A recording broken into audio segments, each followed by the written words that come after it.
Bonjour tout le monde, bienvenue sur ma chaîne YouTube. Aujourd'hui, je suis avec Angélique qui est mannequin à Paris et on va faire ce make-up spécial à partir de 40 ans. Voilà, c'était un sujet qu'on avait envie de traiter parce que moi, je vois que les problématiques changent. Plus je vieillis et plus je suis pas loin des 40 ans. Donc, bon, je te vieillis un peu parce que tu n'as que 39 ans.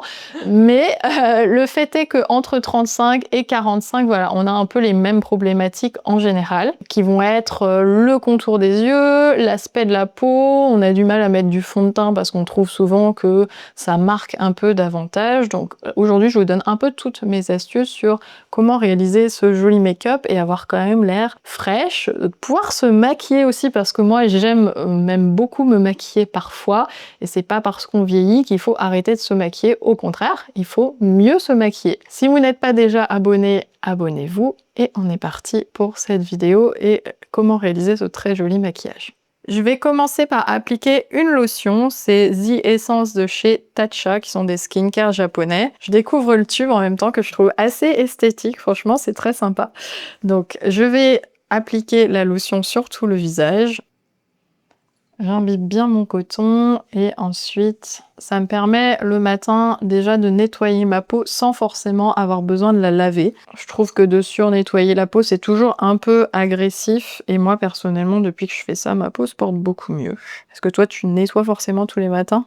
Ah oui.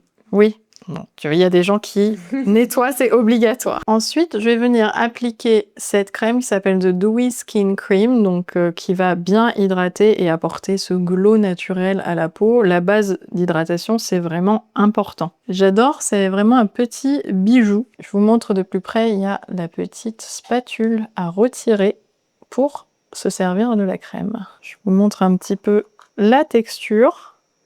Allez, on va appliquer cette crème et ensuite on vient bien masser son visage.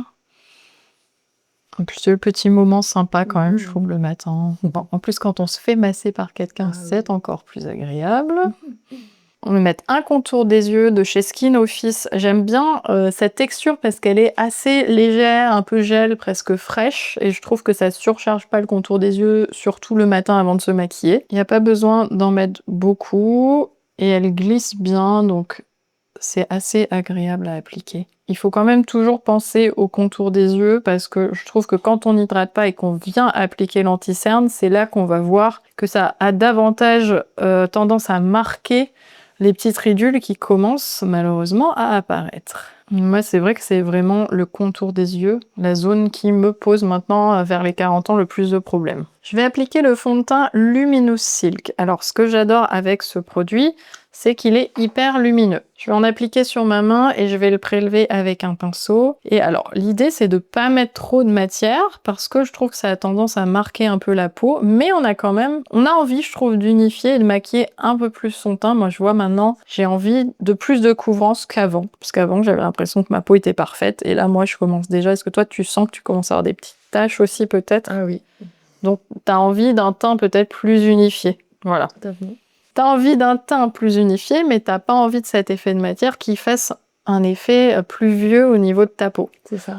Donc je trouve que pour ça, le fond de teint Armani, c'est un bon compromis parce qu'il a quand même de la couvrance, il apporte cette lumière et en même temps, il fait pas peau surchargée, très maquillée. Alors là, je viens d'apprendre qu'ils sortent carrément un fluide teinté Armani, qui est pas un fond de teint, qui est plus de l'ordre de la bébé crème, et franchement, elle a l'air pas mal. Je l'ai pas encore reçu, mais je vais vous le partager bientôt. Donc le teint est bien unifié. Maintenant, je vais faire mes corrections avec un anti-cerne. Alors ce que j'aime faire, c'est de mettre un fond de teint léger, transparent. Et si j'ai besoin de corriger des zones du visage, plutôt de venir avec ce correcteur. Le Huda Beauty, il est assez couvrant, mais c'est vrai que moi je trouve quand même qu'avec l'âge on a besoin de mettre plus d'anti-cerne parce qu'on trouve que sous l'œil ça se creuse, donc on a envie visuellement quand même d'éclairer un peu plus cette zone là.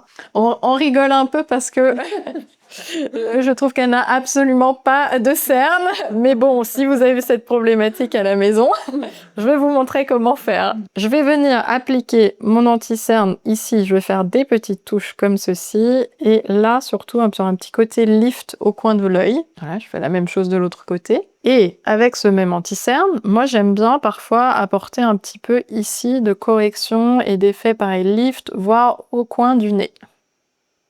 Faut vraiment pas en mettre beaucoup. Ensuite, une fois que mon anti-cerne a un petit peu séché, je viens avec un pinceau. Alors celui-là de chez Hourglass, il est super, ça fait un peu comme un doigt. Mais moi j'aime bien, vous savez, travailler au pinceau. Je trouve que le rendu est quand même plus naturel, ça absorbe un petit peu de matière. Et en tapotant comme ça, voilà, ça garde quand même le produit. Si on frotte, ça vient tout effacer. Et je trouve quand même que avec une couleur, alors elle est très légèrement plus claire, ça vient redonner de la lumière sur le contour de l'œil. En fait, plus on va vieillir, plus on a envie d'apporter de la lumière à son teint. Donc c'est hyper important de faire ce type de correction. Vous voyez déjà la différence entre le côté droit et gauche. Voilà, d'avoir cette lumière là, c'est vraiment très joli. Alors aujourd'hui, je vais mettre un blush poudre, donc je vais poudrer avant d'appliquer ce blush. Donc je vais utiliser la Huda Beauty. C'est la poudre Easy Bake en couleur Cupcake. Alors attention, hein, elle matifie bien. Alors le mieux, là je l'ai pas pris, c'est de l'appliquer avec une houppette. Et d'ailleurs, je ne l'ai pas dit non plus tout à l'heure, mais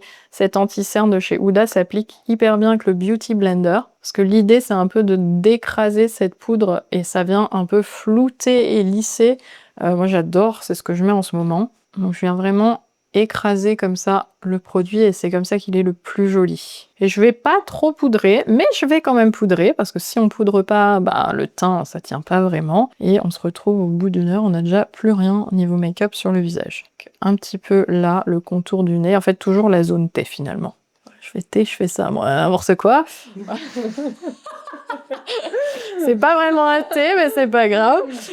Donc la zone T, voilà, disons-le correctement. Et vous voyez qu'avec ce fond de teint Armani, finalement, il y a beaucoup de lumière toujours au niveau de la peau. En blush, je vais appliquer ceux de chez RMS Beauty. J'aime trop ces blushs, ils sont hyper lumineux et pigmentés, et en plus ils sont clean. Donc voilà, tant qu'on peut faire d'une pierre deux coups, c'est super. Et avec un pinceau poudre, je vais venir en déposer ici sur l'arrondi de la joue et en remontant. Angélique, elle a quand même la peau un peu mate, donc c'est vrai que c'est presque clair, mais malgré tout, je trouve quand même qu'on le voit et que ça donne ce côté très frais, un peu rosé, un peu baby doll. Pour les yeux, je vais faire une base avec ce produit de chez P. Louise. Ça, c'est la Rumor 3, on va le dire en anglais. Alors, ce qu'on va faire, c'est qu'avec cette base, alors ferme les yeux, je vais un petit peu éclairer la paupière mobile. Vous voyez, elle est un petit peu plus claire que sa teinte de peau. Donc c'est voulu. Vous pouvez aussi mettre une base qui a tout de suite la bonne teinte. Là, l'idée, c'est vraiment de créer cette zone de lumière. En fait, j'ai vu un tuto hier ou avant-hier, je sais plus, et j'ai trouvé ça trop beau avec une base claire comme ça. J'ai dit, je vais refaire pareil aujourd'hui.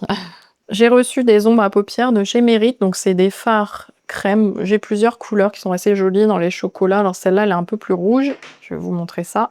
Il y en a une un peu plus rouge et une un peu plus en marron, quand même glacée, qui est très jolie d'ailleurs. Je vous montre les teintes d'un peu plus près. Je les ai déjà appliquées au doigt parce que c'est des crèmes, ça s'applique au doigt, mais je trouve que le résultat au pinceau avec ce type de produit, il est quand même plus joli. Il sèche un peu vite. Donc je vais prendre un mélange un peu de ces deux couleurs parce que j'ai peur que celle-là seule elle soit un peu trop rouge. Quand on a cette problématique de paupières lourdes, faut pas trop foncer cette zone, c'est pour ça que je l'ai faite un peu plus claire. Mais par contre, on va travailler la fin de l'œil et surtout ici en remontant. Et d'ailleurs, si tu ouvres les yeux, regarde droit devant, tu vois, tu peux venir avec ton pinceau travailler cette zone-là pour vraiment lifter vers le haut. Là, il faut pas charger ici du tout, pas le milieu de l'œil. Et tu vas voir que déjà, tu vois, tu as une petite différence par rapport à l'autre côté. Alors pareil, pas des couleurs trop foncées, plutôt des couleurs un peu marron nude. En plus, ça c'est vraiment un petit make-up qui peut aller à tout le monde. On va mettre un vert comme ça, un petit peu bouteille mordorée, je dirais. Je vous montre la couleur, c'est assez léger. Et ce que j'aime bien, donc, c'est de pas mettre quelque chose de trop foncé,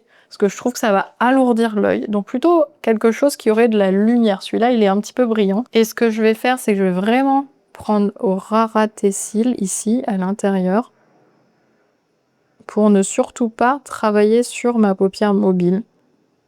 Pas avoir cet effet lourd. Et avec un petit pinceau, je vais venir légèrement le tirer. Alors regarde droit devant.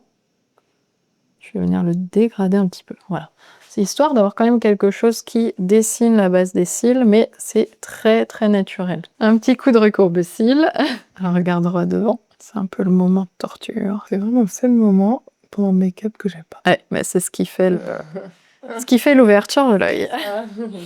Mascara Push Up Lashes de chez Charlotte Tilbury. Alors, regarde vers le bas. L'idée, c'est de bien avoir recourbé ses cils et de tirer les cils qui remontent, en fait. C'est ça qui va vraiment lifter et jouer sur cet effet de paupières lourdes. Je sais que le mascara, c'est ce que tout le monde met, mais ce que personne fait vraiment très bien finalement. Et ça a vraiment son importance dans le rendu de son maquillage. Pour finir le maquillage de mes yeux, je vais prendre un petit peu de cet highlighter de chez RMS et alors juste sur la paupière mobile, là, je vais venir rajouter de la lumière. Toute cette zone finalement que j'avais laissée claire tout à l'heure. On va aussi en mettre au coin interne ici.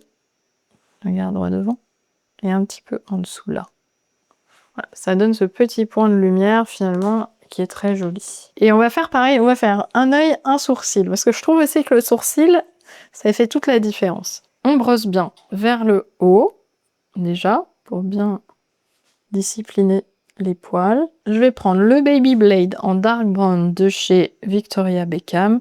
Et alors là, ce que je vais faire, c'est que je vais surtout retravailler ici, le dessus, pour remonter un peu plus mon sourcil. Je vais juste là où j'ai besoin finalement, je vais pas trop crayonner ces sourcils. L'idée, c'est pas que ce soit foncé, c'est juste de redessiner la ligne naturelle. Et ensuite, on brosse bien. Alors vous avez de ce côté un petit embout, hein. Vous pouvez brosser directement avec votre crayon. Je vous montre du coup un côté fait, un côté pas fait, et du coup maintenant je vais faire l'autre œil, comme ça vous verrez le maquillage complet. Restons chez RMS, donc je vais utiliser ce très joli highlighter. On va en mettre ici pour apporter de la lumière à la pommette. Franchement, j'adore cette texture, c'est hyper beau, hyper fin. Et on peut remettre un peu sur le nez. Moi, j'aime dès qu'il y a beaucoup de lumière sur le teint, donc plus ça brille, plus c'est frais. Bon, Angélique, tu t'es vue. Qu'est-ce que tu penses de ce petit maquillage des yeux? Est-ce que tu trouves que ça t'ouvre quand même le regard? Magnifique, ouais. Bon, ça te plaît, super. Je vais appliquer le Plume Lip de chez Violette FR en couleur châtaigne grillée. Alors, j'adore ce produit parce qu'il est mat et en même temps, il ne dessèche pas les lèvres. Je vous montre la couleur, je l'applique directement. Ça, vous voyez, alors elle peut être assez intense et donc tu peux mordre tes lèvres. Mais sinon, je vais l'appliquer avec un pinceau, je vais vous montrer, pour un peu plus diffuser la couleur. Sinon, je trouve qu'elle a tendance à être un peu trop pigmentée là pour le résultat que j'aimerais avoir. En fait, vous pouvez vraiment faire différents types de maquillage avec ce type de produit. Moi, j'aime pas le laisser trop diffus, mais vous pouvez, parce que je trouve que ça réduit un peu le volume des lèvres. Donc, je vais remettre un crayon. Je vais utiliser le trait d'Hermès en couleur tan, que j'aime beaucoup. Je trouve une couleur un peu nude, beige marron. Je saurais pas trop dire, il est vraiment parfait, je trouve, ce crayon. Je vais contourer un peu ici et au-dessus également. Alors, j'aime bien toujours overliner un petit peu les lèvres, surtout là pour redonner un peu de... Bon, elle a déjà une très belle bouche, mais je trouve que ça redonne encore plus de volume. Vous auriez très bien pu appliquer aussi le Plume Lip avec un petit pinceau pour avoir cet effet quand même plus défini du contour. Et vous voyez, je trouve que la couleur se fond très bien avec ce rouge à lèvres. On est en train de se dire que cette couleur est vraiment très belle et en fait, c'est vrai que ces Plume Lip là, depuis que je les ai testés, je les trouve vraiment très jolies en termes de teinte. J'en ai un rose que j'adore, mais plus fort. Et cette couleur est un peu nude. Et est-ce que tu trouves que c'est confortable? Tu vois, ça sèche pas trop, mais ça reste mat, donc il y a de la tenue. Ouais. C'est pas mal. Après, vous pouvez toujours remettre un petit peu d'hydratant au centre, un petit gloss par-dessus. Alors là, j'ai envie de faire ma petite touche perso. Bien sûr, vous n'en ferez jamais autant le matin, je m'en doute. Mais voilà, c'est un petit plus. Je vais remettre un peu de cette ombre à paupières rosée là sur la paupière. Je trouve ça va donner ce côté frais et un peu plus coloré. Voilà le résultat. J'espère que tu te trouves sublimée avec ce maquillage. Je trouve qu'il est portable tous les jours ou même d'ailleurs, pourquoi pas en soirée. On peut même rajouter un petit peu plus sur les yeux. J'espère que la vidéo vous a plu. J'espère que le maquillage te plaît. J'adore. Toi, tu adores. En plus, tu as une petite soirée ce soir, donc c'est parfait. Tu vas pouvoir sortir toute fraîche, toute en forme. N'hésitez pas à me dire en commentaire quelle problématique vous avez au niveau de la peau, du contour des yeux, et comme ça, je tâcherai de le traiter dans mes prochaines vidéos. Et abonnez-vous à ma chaîne si ce n'est pas déjà fait. Et en tout cas, merci Angélique d'être venue pour faire ce contenu avec moi. Je suis ravie et on se retrouve prochainement pour d'autres vidéos. Au revoir tout le monde.